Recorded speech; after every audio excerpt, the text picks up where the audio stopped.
Hello and welcome to Living Proof, the joint podcast from the Isaac Newton Institute for Mathematical Sciences and plus.maths.org. I'm Marianne Freiberger. And I'm Rachel Thomas.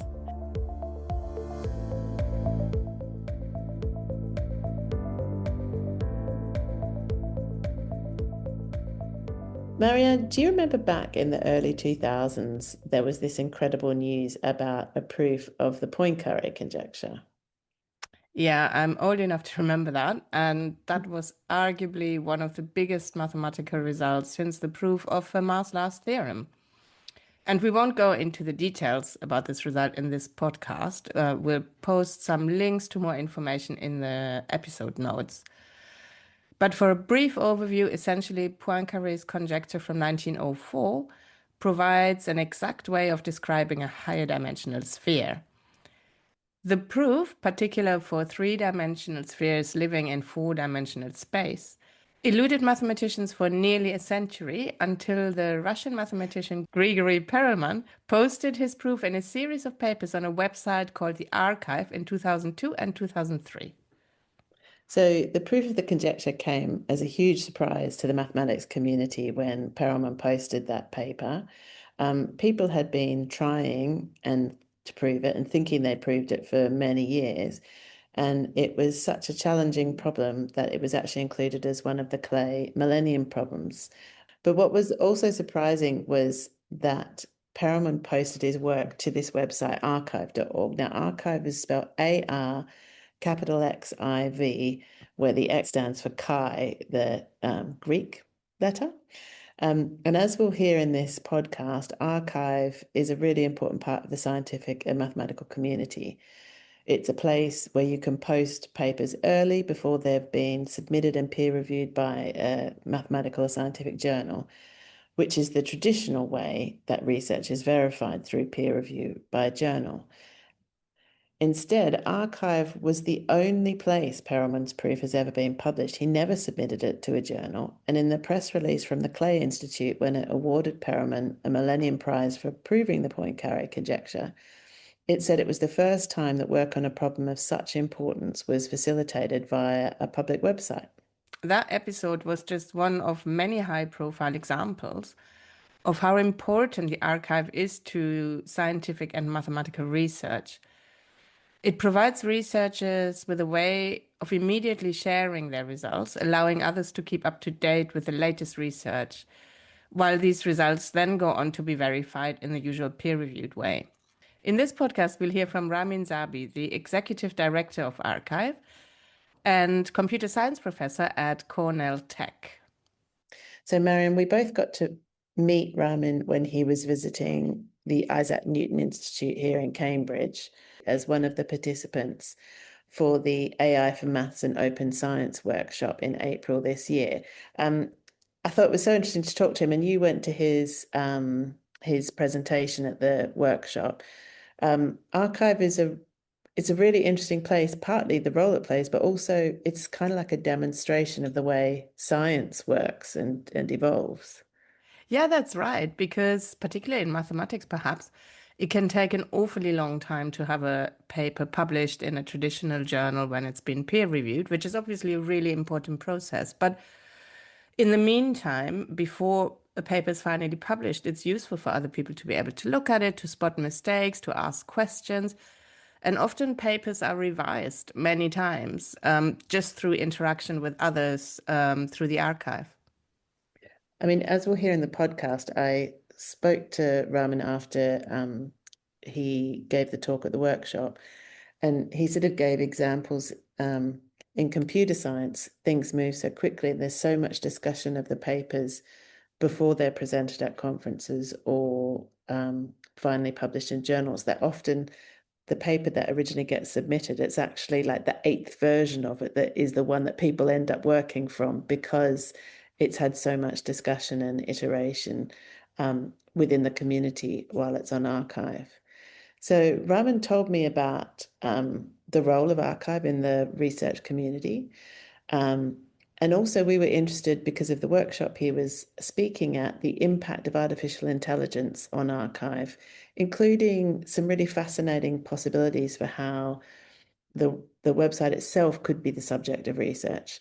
So I started off by asking Ramin how to describe what ArXiv does and the scale of its work. So let me begin with the easy question, which is the scale. ArXiv gets about 1,000 papers submitted per day, roughly speaking. It's grown about 20% per year over year. ArXiv is quite old. It started in 1991. And it has an extremely important role in math, physics, and computer science, as well as in other disciplines as well. But those are where the vast majority of ArXiv's papers come in. It's in those three disciplines. If you want to kind of understand the role that ArXiv plays in the community, it's useful to look at a couple of examples. And I'll pick from examples that are close to my own work in computer vision and machine learning. So one example is the DeepSeek paper that was quite high impact when it came out. I forget exactly how many years ago, relatively recently. I think That's a recent large language model that came out of China. That's correct. Yes, that was on the front page of many newspapers. And another example is the technical report on Gemini, on Google's LLM. So what's interesting about those two papers is that if they were sent to a conventional journal or conference in their area, the person who was in charge of that publication venue would love to accept them and would probably not be able to because they would say, well, look, this is great. It's high impact. It's interesting, but it doesn't have the kind of core technical contribution that we look for. Now, to be fair to both DeepSeek and Gemini, they actually do have very interesting technical contributions, but that's not really the point of those papers. The point of those papers is to provide a bunch of technical details about sort of how something was done and where an impressive system is described. Now, the thing is that even if those conventional venues were able to accept such a paper, by the time it made it through, it would be conservatively 9 months, and often, depending on the venue, several years. And so they would be instantly way out of date. So ArXiv hosts those papers, and they're examples of sort of cool and interesting papers which would be poorly served by the existing publication process. And that's what sort of ArXiv does. It hosts preprints. To answer more precisely what ArXiv does is that people submit papers. ArXiv does a lightweight review of them. We call it moderation, where what happens is we essentially determine whether a paper would be something that as an expert in the field, as an editor, would send out for review. We don't determine whether to be accepted or rejected, but is it something that we would send to a reviewer? And then based on that decision, papers are published. It's very rapid. It's generally the case that submissions come in by 2 p.m. and they go out at 8 p.m. It's the vast majority of things. Yes, it's extreme. And it needs to be, given the pace at which certain fields of science in particular are advancing these days. So that's ArXiv's kind of overall role. Another sort of interesting example is the Transformers paper, which appeared in the main machine learning conference in NeurIPS, but was submitted to ArXiv before it was submitted to NeurIPS. It is often the case that even for famous papers, there will be sort of multiple versions of it, typically with sort of small changes. And ArXiv makes that easy. So when you submit a paper, you have version 1 on ArXiv, then you submit a new version, it's version 2, et cetera, et cetera, et cetera. And what happens then is that people will submit their paper at all stages of the publication process. They'll submit it before it goes for review. They'll submit it during the review process because they realize, oh, wow, we should have had this graph. We should have run this experiment. They'll submit a new version after the reviews come in, after it's been published, et cetera, et cetera.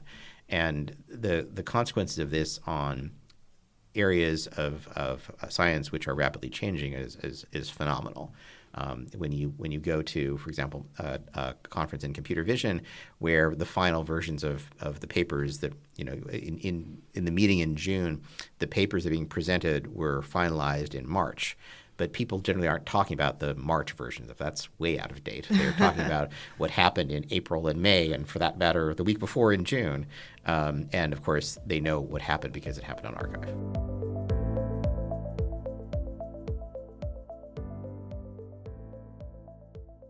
I know from your talk you said that there's been a massive increase in the amount of papers that get submitted, and particularly in the amount of papers that get rejected. Yes. partly due to AI-generated papers? Yes, that is clearly true. I mean, it's hard to get statistics on it. It's sort of anecdata, as it were. But yes, there's quite a bit of reason to believe that, it is clearly true that ArXiv is getting many more poor quality submissions than it used to get, and it's hard to imagine that that is not due to LLM assistance. Now, of course, LLM assistance can be perfectly beneficial. A good example of a virtuous use of LLM assistance is for people who are not native English speakers. And for that matter, for those of us who are native speakers, it also helps us. But it has a very large impact on non-native speakers to improve the English of their submissions. But there are some AI-generated papers that are spurious and need to be filtered out by the system. That's correct, and that poses a substantial burden on ArXiv. About 10% of papers that are submitted to ArXiv are held for human review. And as more and more of those papers are AI-generated, the workload on the moderators, who we greatly appreciate, if any of you are listening, thank you so much, is becoming unsustainable. And so we need assistance to help that. And there are obvious ways that AI could at least help with stemming that flood. But yes, that is actually one of ArXiv's major challenges at the moment. So is ArXiv currently working on AI tools to support the moderation process, either internally or with external partners? Yes, we are in various discussions about ways to do this. The kind of most obvious thing would be to have AI tools that detect AI-generated content, which is a bit of an arms race between the systems that generate AI content and the systems that detect it. Nonetheless, I think that such tools, there are tools out there. We're actively in discussions with them, and such tools would clearly be quite useful for ArXiv. It's challenging to figure out how to actually integrate them into ArXiv's somewhat complicated workflow. You obviously don't want a system that says, okay, if the AI-generated content detector says that with 80% probability it's AI-generated, we just automatically reject it. You don't want to do that. But at the same time, you do want that signal to be useful to preserve moderator effort. So there's lots of complexity here, but we're definitely working on that. In some sense, it's kind of the only solution in town for that problem. And given it's such an amazing data set, and given that the other audiences that you have to consider in the process, in the community of ArXiv are the authors of the papers and the readers of the papers, are there other ways that AI could help with that? Oh, absolutely. In terms of helping within ArXiv, ArXiv has a bunch of complicated policies that would be much better served by being done by an LLM under human supervision. In terms of authors, there's quite a bit of opportunity to make the submission process better, to catch errors earlier, to determine, for example, that your paper, which you're telling ArXiv is a paper about computer vision, that every reference you cited is about computer graphics instead, and perhaps you should instead say that it's a computer graphics paper. That's, by the way, a standard way in which a paper submitted to ArXiv gets delayed, because the person who submitted it says it's about one thing, and ArXiv's automatic systems look at it and say, that doesn't seem categorization right. error. Categorization error. So for authors, there's definitely opportunities there. For readers, there's a whole host of opportunities to take ArXiv content and improve it in various ways. You could imagine discussions about ArXiv content. You could imagine personalized versions of ArXiv that tell you, sort of about recent developments in NLP in a manner that understands what you as the reader know about and what you're interested in. And that would, I think, be a substantial step forward. Many of those ideas are being pursued by startups that are kind of using ArXiv content, and ArXiv's job is to get people to disseminate scientific content. So the more use of it, the better, in a certain sense. But there are some real advantages to building these such systems within ArXiv, primarily because ArXiv has a lot of internal data that we, by policy decision made by ArXiv's founder, Paul Ginsberg, way back in the beginning of ArXiv, we don't share that information. We don't tell you so ArXiv knows what papers are popular and doesn't share that information because we want to be sort of a neutral party. That decision was an excellent one. But it means that ArXiv actually has internally a lot of information that it does not share. And so if you were to imagine sort of an opt-in personalized version of ArXiv where you get something, where you go to ArXiv and you get something that's for you, then for that, we're not sort of telling you this paper is popular, but we could use that information. We could sort of, or we could even say that that paper is popular among people who seem to be coming from .edu addresses or from the UK or whatever. So there's a lot of opportunity to do better by having such systems within ArXiv than building them just on top of ArXiv.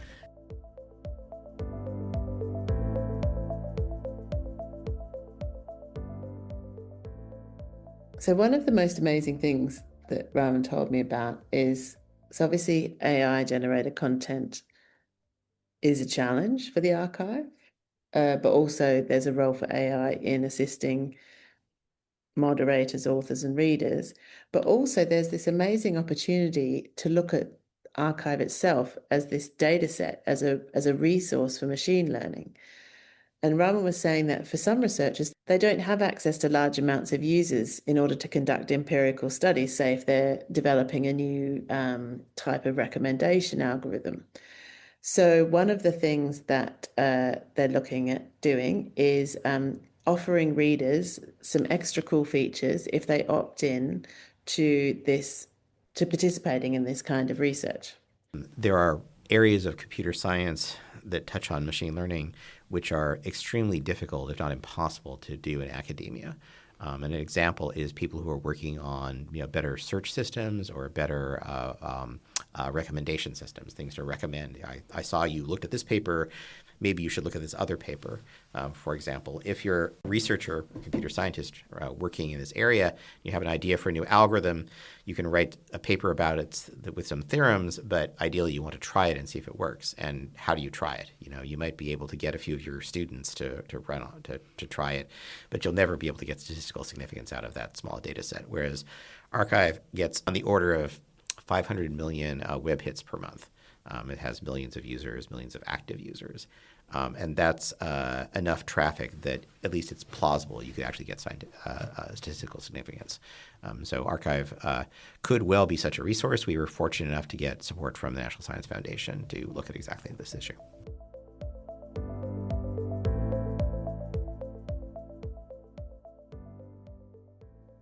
Now, actually, there's another thing about ArXiv that is really, really important, which is that it's free. And as you know, if you're not a member of a university, you don't have access to journals, and they're really, really expensive. And even some universities don't have access to all journals. I mean, I remember when I first started studying, I was in Australia and we had to request access to certain journals, and it would take like 2 weeks. But one of the things that happened with access to everything online gave this open access, but in particular it's sites like ArXiv that enables researchers to really openly share their work, and we can all stay up to date with it. Yeah, and that's a really important feature. I mean, there's a whole debate and movement in maths and science about open access to research. So the ArXiv just provides that. It's not peer-reviewed, but at least it's there. It's got that lightweight review, and then it's got that community discussion. I think that was the thing that really struck me in the conversation with Ramin, is his passion and enthusiasm for the role of ArXiv in the community, and that really that was its fundamental purpose was supporting and sustaining the community of researchers.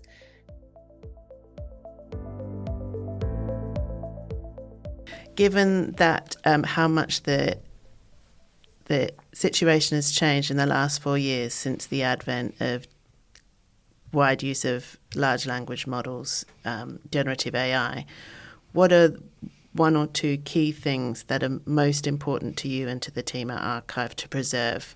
Yeah, well, that's a great question, and I'll point out two of them that I think are quite important.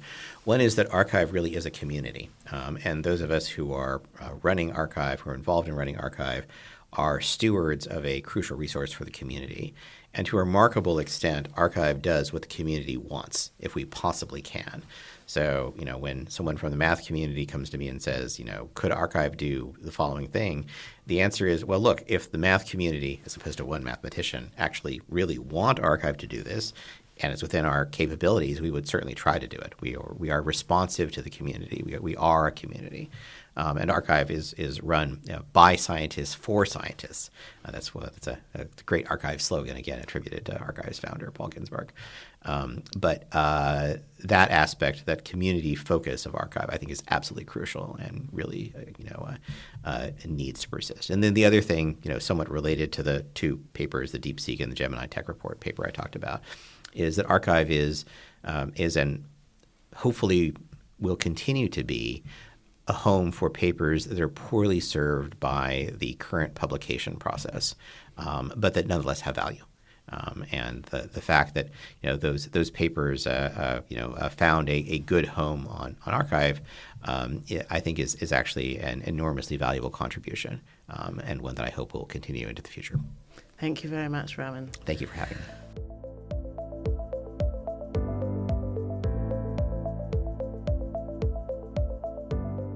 That was Ramin Zabih, Executive Director of arXiv.org.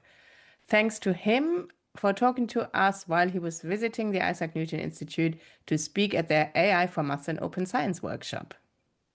That's it for this podcast, but we'll put links in the episode notes to more information about some of the topics we've discussed. Thanks for listening today. If you've enjoyed, please do recommend the podcast to a friend or rate and review it wherever you're listening. It really helps people find the podcast. Thanks for listening, and bye for now. Bye.